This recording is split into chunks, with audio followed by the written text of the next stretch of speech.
Hi, good morning, students. How are you all? I hope all you are safe by God's grace.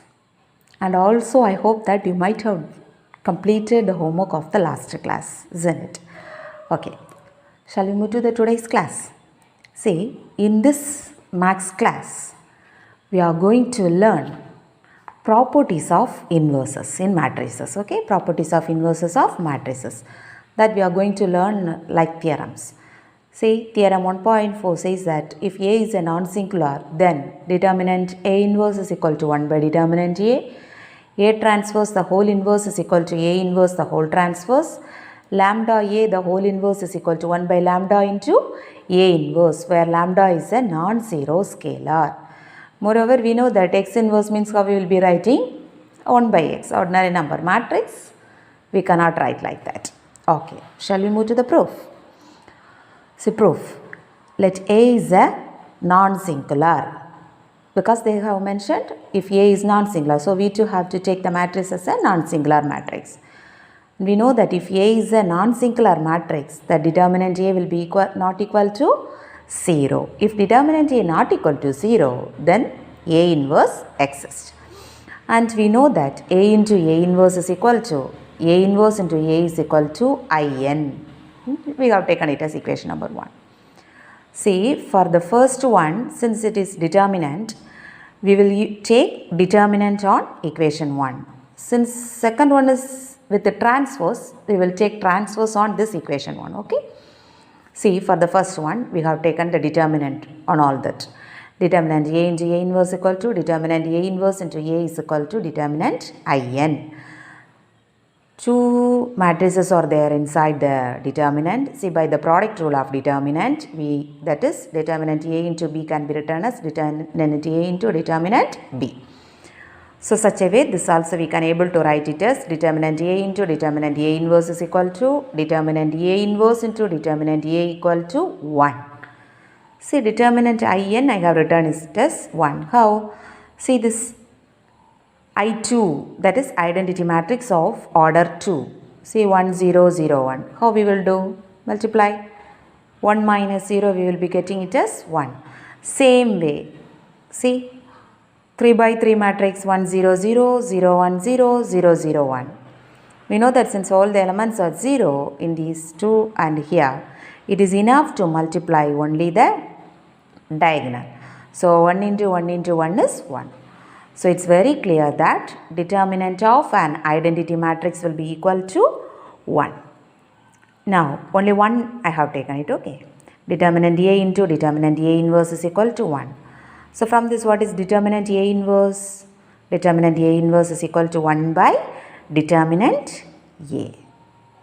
Is it clear? This is what the first proof. Very simple. See, for the second proof, as I said that it's related to transpose, that equation 1 we can take transpose on all that. A into A inverse the whole transpose is equal to A inverse into A the whole transpose is equal to In the whole transpose. See, we have learned from grade 10, that is AB the whole transpose is equal to, what is that, B transpose into A transpose. The same thing we are using here. So we may get A inverse the whole transpose into A transpose equal to A transpose into A inverse the whole transpose equal to In. Actually, what is this?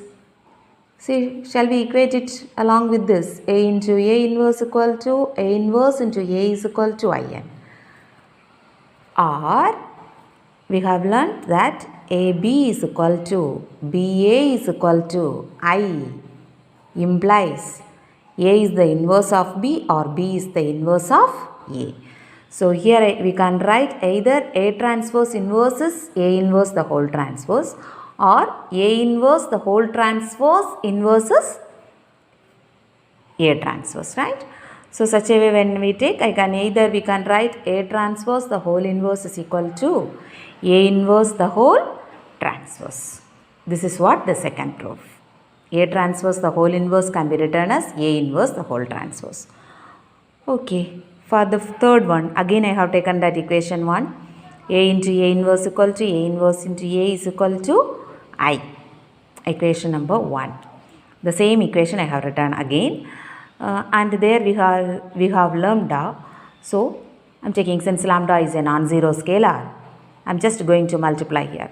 See here, lambda A into 1 by lambda into A inverse is equal to 1 by lambda into A inverse into lambda A is equal to In.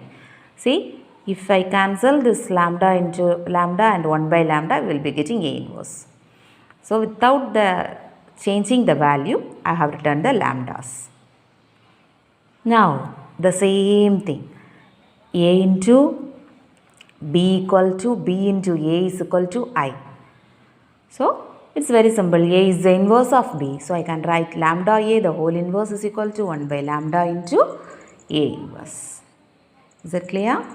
This is what the first theorem. What is that?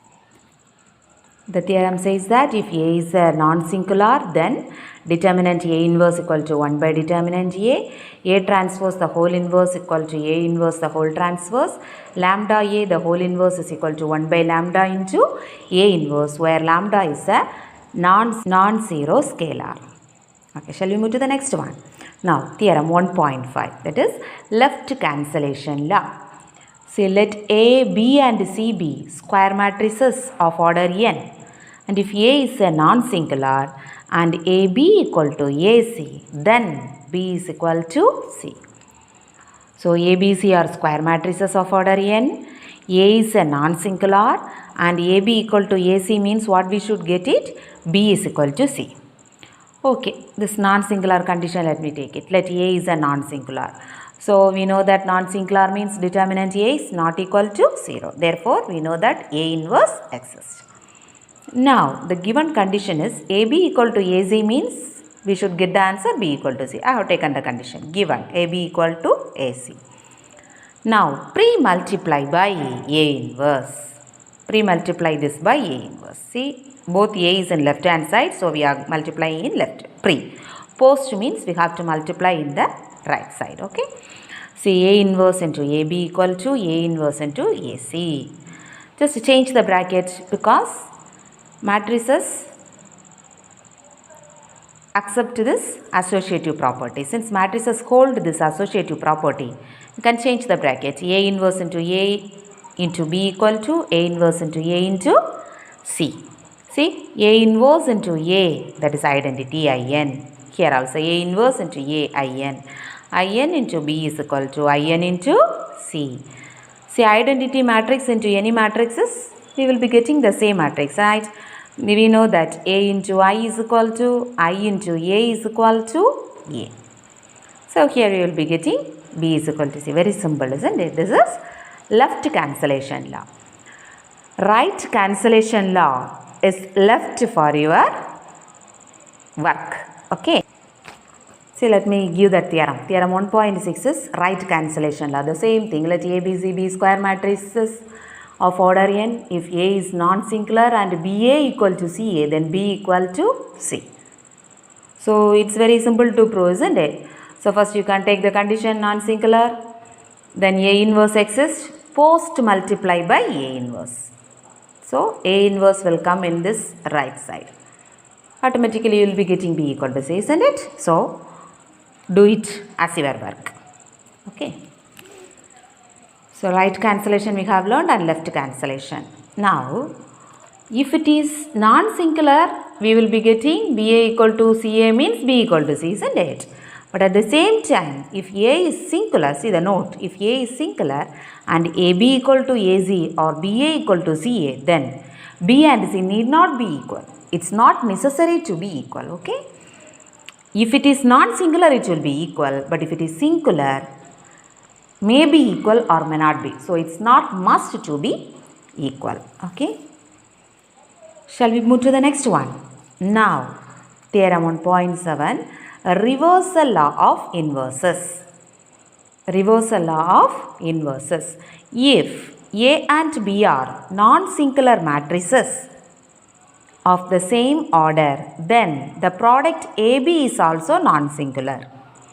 and AB the whole inverse is equal to B inverse into A inverse. See, if A and B are non-singular matrices of same order, if we take two non-singular matrices, then we should prove that the product is also non-singular, and moreover AB the whole inverse is equal to B inverse into A inverse. What is the meaning of this? Inverse of AB is B inverse into A inverse. In other words, if we read, inverse of AB is B inverse into A inverse. Shall we prove? This is also very simple. See, I have taken let A and B are non-singular. Non-singular means what is the meaning? Determinant A also not equal to 0. Determinant B also not equal to 0. Therefore, what happens? A inverse and B inverse exist. Also, what we know it? Determinant A into B, using that product rule. Determinant A into determinant B. Determinant A also not equal to 0. Determinant B also not equal to 0, right? So, then automatically this is not equal to 0. Therefore, what happens? AB inverse exists. So, one thing we have proved. Now, the next thing, AB the whole inverse equal to B inverse into A inverse, we need to prove. Yeah, this is what AB the whole inverse equal to B inverse into A inverse, we have to prove. For that, let me find it out. What is AB into B inverse into A inverse? See, very simple. Since matrices hold that associative property, I can change the bracket. See, B into B inverse is equal to A inverse. We know that B into B inverse means what is that identity element? In. Now, when we multiply any matrices with identity element, we will be getting the same matrices. So, A into A inverse. Now, again A into A inverse, same matrix, isn't it? Inverse and the same matrix, we will be getting identity matrix In. Let it be. Now, multiply like this. B inverse into A inverse into AB. Same procedure. Change the bracket. B inverse into A inverse into A into B. A inverse into A is In. Now, again we know that when we multiply with the identity element, we will be getting the same matrices. That is B inverse into B. Again, we have to use the inverse property, that is In. So, what we have got it? AB into B inverse into A inverse equal to B inverse A inverse into AB is equal to In. That is AB equal to BA equal to In. So, what we can say? A is the inverse of B or B is the inverse of A. Here it is very simple. AB the whole inverse is equal to B inverse into A inverse. After inverse of AB is B inverse into A inverse. Is that clear? Shall we move to the next one? That's theorem 1.8. Law of double inverses. Double. If A is non-singular, then A inverse also non-singular, and A inverse the whole inverse is equal to A. So, what are the things we need to prove? If A is a non-singular, then A inverse is also non-singular, and A inverse the whole inverse is equal to A. See, assume A is non-singular. Non-singular means what are the things will be there? Determinant A not equal to 0, then automatically A inverse exists. Say, the first theorem today what we learnt is determinant A inverse is equal to 1 by determinant A. Automatically this is not equal to 0, because determinant A not equal to 0 means 1 by determinant A. This is not equal to 0 means 1 by that value is also not equal to 0. So, what happens? A inverse is also non-singular. Determinant A is non-singular means determinant A not equal to 0. The same way, if determinant A not equal to 0 means we will be able to say is A is non-singular. The same thing, if determinant A inverse is not equal to 0, what we can say? A inverse is also non-singular. Okay, so one proof we have did. Now we are supposed to prove A inverse the whole inverse is equal to A, or inverse of A inverse is A. Is it not? Okay. For that I am taking the condition we know already A into A inverse is equal to A inverse into A is equal to I. Now I have taken only one. A into A inverse is equal to I. Find out the inverse of both A into A inverse, the whole inverse is equal to I. Identity inverse is also equal to I the same way. The same step I have written again. A into A inverse, the whole inverse is equal to I. See, just before we learned reversal, isn't it? AB, the whole inverse is equal to B inverse into A inverse. Such a way when we write, what happened? A inverse, the whole inverse is equal to into A inverse is equal to I. A inverse, the whole inverse into A inverse is equal to I, using this. Okay, now post multiply by A. That means right side we have to multiply. A inverse, the whole inverse into A inverse into A is equal to I into A. I into A means we know that is A. Here, just to change the bracket, A inverse, the whole inverse into A inverse A. We know that A inverse A is I. Now, A inverse, the whole inverse into I is equal to A. So, here into I, when we multiply any matrix is the identity element, we will be getting the same matrix, that is A inverse, the whole inverse is equal to A. Is that clear? So today we learned 5 theorems. Is it not? Very simple one. The first one with 3 subdivision, the second one is left cancellation law, then right cancellation law, then fourth one is reversal law, isn't it? Reversal. AB the whole inverse equal to B inverse into A inverse. This is using double inverse. A inverse, the whole inverse is equal to A. Now the last theorem. Now the last theorem is theorem 1.9. That is, if A is a non-singular matrix of order n, then this all using that adjoint. Okay. Adj A the whole inverse is equal to adj A inverse is equal to 1 by determinant A into A. The second one is mod determinant at G A is equal to determinant A power n minus 1. We will be using this in the problems also, okay? Determinant at G A will be equal to determinant A power n minus 1. The third one, adj of at G A is equal to determinant A power n minus 2 into A. Determinant A power n minus 2 into A. This also we need to use. And fourth one is adj of lambda A is equal to lambda power n minus 1 into adj A. Suppose if it is adjoint of 3A, then 3 power, if the order is 3 power 3 minus 1 into adj A. Or if let be the lambda value will be equal to 5, adj 5A is equal to 5 power n minus 1 into adj A. N is the order of the matrix. If it is 3 by 3 matrix, 5 power 3 minus 1. That is 5 square, 25 into adj A. Now, determinant of adj A is equal to determinant A power n minus 1 the whole square. Determinant A power n minus 1 the whole square. And the last one is adj A the whole transverse equal to adj of A transverse. See, adj A the whole inverse also equal to adj A inverse. Adj A the whole transverse equal to adj A transverse.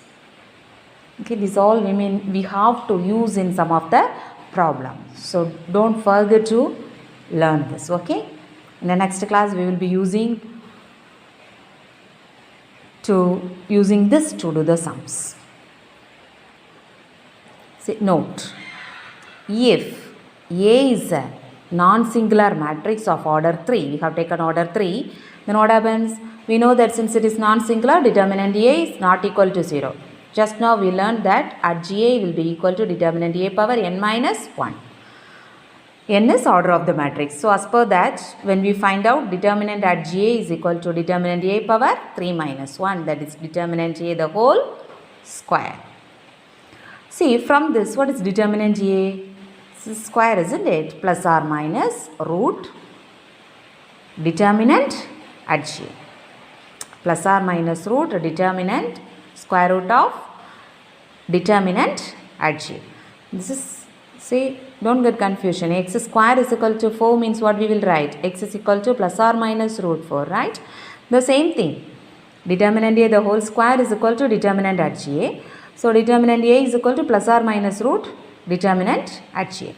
See, we have that inverse formula. A inverse is equal to 1 by determinant A into HA. See, A inverse. Determinant A, what we have got it? Plus or minus root determinant HA. So, we may get it 1 by plus or minus root determinant HA into HA. We can think that, isn't it? Why we are doing this? See, actually in some problems, HA will be given. HA will be given and they will ask us to find out what is A inverse. In the last class, you might have did the homework also when A is given, how to find out A inverse. Suppose if HA is given, how will you find it out A inverse? For that only, we have to learn this formula, okay? When HA is given and A inverse is asked, we will be using this, that is A inverse is equal to 1 by plus or minus root of determinant HA into HA.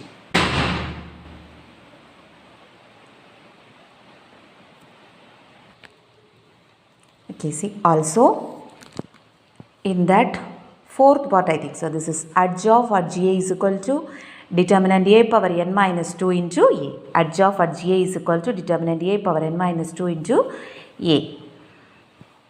From that, here we have taken the order 3. Since it is order 3, edge of HA will be equal to determinant A power 3 minus 2 into A. 3 minus 2 is 1.